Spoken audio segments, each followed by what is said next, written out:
మాట్లాడుకుంటూ పాటలు చేస్తుంటాం. అలాగే ఒకరోజు ఈ పాట చేద్దాం సిట్యు అని చెప్పారు. అలా మాట్లాడుకుంటూ దేఖ్ లెంగే అని అదని ఇదని అలా మాట్లాడుకుంటూ దేఖ్ లెంగే సాలా అని వి అరైవ్డ్. ఓకే, సో దేఖ్ లెంగే సాలా అరే భలే వచ్చింది, మనం చేసేద్దాం పాట అని చెప్పి టకటగా కూర్చున్నాం. 5-10 మినిట్స్లో అయిపోద్ది మాకు ఎప్పుడు సాంగ్. ఓకే, అదొక ఎత్తు అయితే అది చేసిన తర్వాత బట్ ఎప్పుడు కూడా ఒక క్వశ్చన్ బాగుంటేనే ఆన్సర్ బాగుంటుంది. నన్ను ఎవరైనా ఎప్పుడైనా అబ్బా ఎంత గొప్పగా ఆన్సర్ చేశారంటే మీ క్వశ్చన్ బాగుంది కాబట్టి ఆన్సర్ బాగా చేశానంట.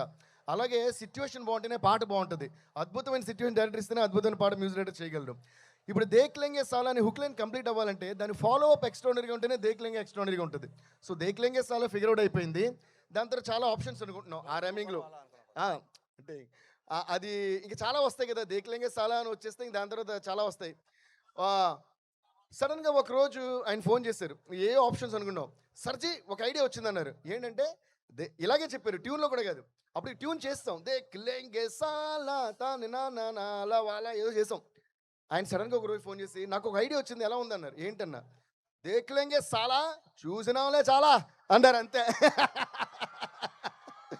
నాకు అస్సలు మైండ్ బ్లాక్ అయిపోయింది అనమాట. అబ్బా ఏముంది సర్జీ అదిరిపోయిన మాట్లాడుతున్నట్టే ఉంది. అది imagine power star Pawan Kalyan గారి మీద అలా వచ్చి ఆయన స్క్రీన్ మీద ఇప్పుడు చూసారుగా, ఆ ఫ్రేమ్ షూటింగ్ ముందే ఇమాజిన్ చేసుకున్నాం. వెంటనే అన్నా సార్ అద్భుతమైన థాట్ సార్ ఇది చేద్దామని ఇమ్మీడియట్లీ వి డిడ్.